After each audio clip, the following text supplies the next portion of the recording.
How's it going, everybody? Welcome back to the channel. Today's video is going to be a little bit different from the usual, but I think you'll still enjoy it. As you can already tell from the title, I'll be saying one thing that I'd change about each Overwatch League team. This idea was given to me by a viewer who goes by the name of Peter27, and I'm not sure if you still watch my videos, but regardless, thank you so much for the video idea. I think I'll start with the Atlantic Division teams, and then I'll do the Pacific ones when I finish. I'll be doing this in alphabetical order as well, which means we kick things off with the Atlanta Reign. There really isn't much that I'd like to change about the Reign. I like their logo, their team colors, and most of their players. If I had to change one thing, I guess I'd say either their flex support spot or their off-tank spot. Flex support is on here because the Reign just can't seem to pick between Kodak and Dogman. I would pick one or the other and just stick with it for a while. I think it could really help build some needed synergy. If I didn't change that, then I would definitely put Dako back in the starting lineup over Fried. I really don't know why Atlanta decided to mess with their tank line when Dako is such a strong diva player, and the fact that he already has so much synergy with Pokebo since they both played together during contenders. That's everything I have to say about the Reign, so next up is the Boston Uprising, and I kind of like what this team has going on for it in terms of players, so I'd more than likely just change their color scheme.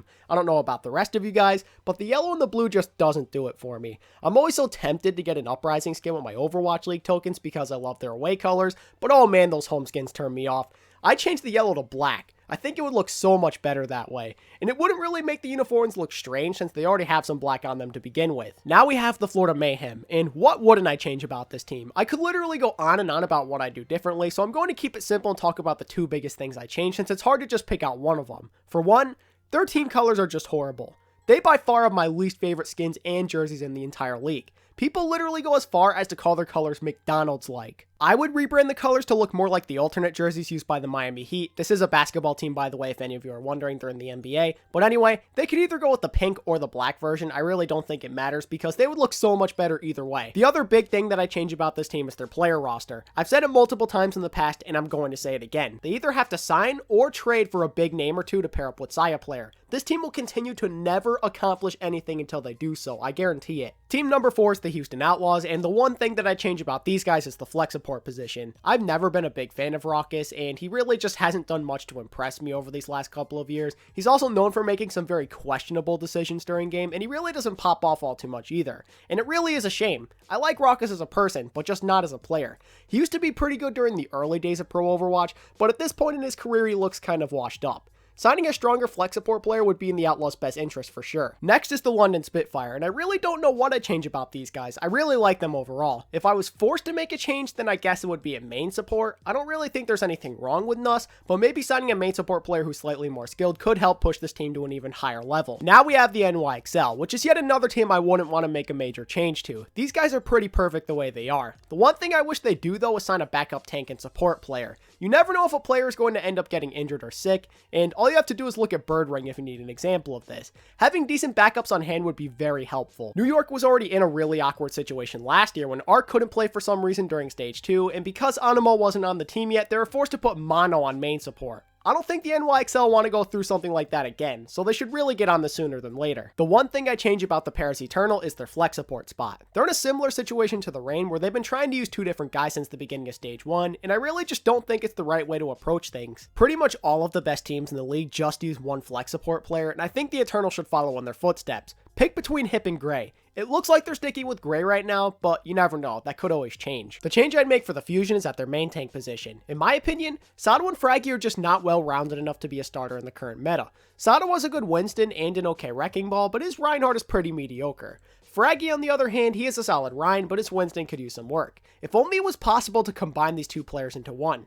I would look to sign a better overall main tank during the All-Star break or something, because I think pairing up a more well-rounded and just stronger overall main tank alongside Poco could be really scary. The second to last Atlantic team we have to talk about is the Toronto Defiant. If you've seen the thumbnail, then you probably already know where I'm going with this. Don't get me wrong, I don't mind the Defiant's branding. I do think it could be better, however. I absolutely love their colors. Red and black is my favorite color combination, and their name isn't too bad either, but I'm not a huge fan of their logo. It's grown on me a lot since the first time I saw it, and I know a lot of people like the simplicity of the logo, but I prefer something a little bit more flashy. I kind of wish those false leaks about the Toronto Venom were true. A snake would be such a cool logo to have. The final team we have yet to talk about in the Atlantic is the Washington Justice, and my only real complaint with them is their roster. It's pretty weak overall, and I think they'd really benefit from picking up a few stars through through a trade or free agency, kind of like with the Mayhem. Now it's Pacific Division time, and the first team up is the Chengdu Hunters. If I was asked to change something about these guys before the season started, it would have been so easy. I would have just said to sign some better players, but now it's a bit harder since that's clearly no longer the case. These guys have a really capable roster,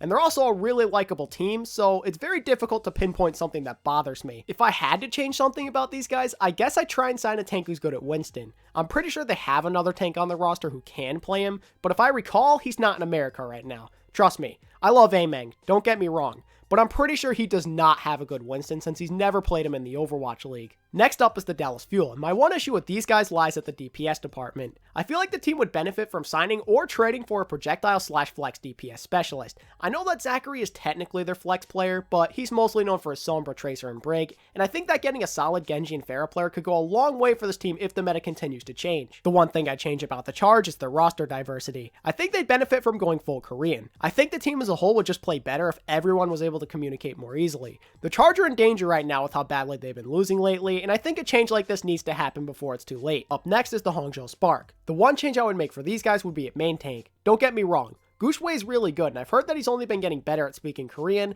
but I'm sure that the team still has some communication issues. Being able to fully understand what your main tank wants to do is crucial since he's the person that usually calls the shots.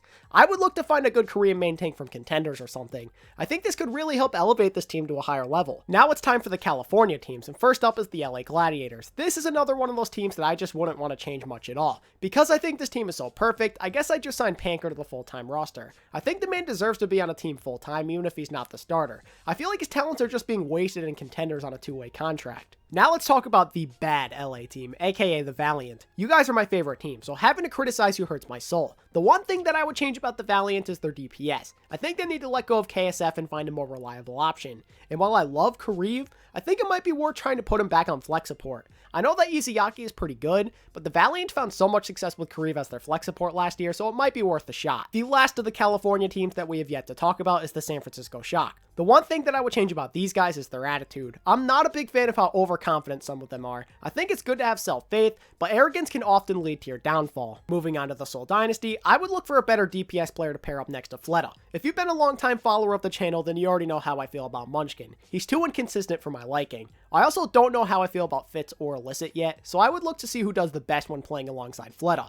Finding a second consistent option at this position would be super helpful if the meta continues to become more about DPS. Our second to last team in the Pacific is the Shanghai Dragons, and I kind of feel like this team is in a good spot right now, so I guess I just add another support player to the roster, and it would be for the same reason as the NYXL. You never know when someone is going to get sick or injured, and you don't want to have someone on a position they aren't comfortable playing. And last, but certainly not least, we have the Vancouver Titans. The one thing I change about these guys is the same thing I said for the Shock. I know they're really good, but they have to have an attitude adjustment. Overconfidence is a dangerous thing to have. I like the idea of having confidence in yourself, but when you have too much, you end up like the NYXL did during Season 1.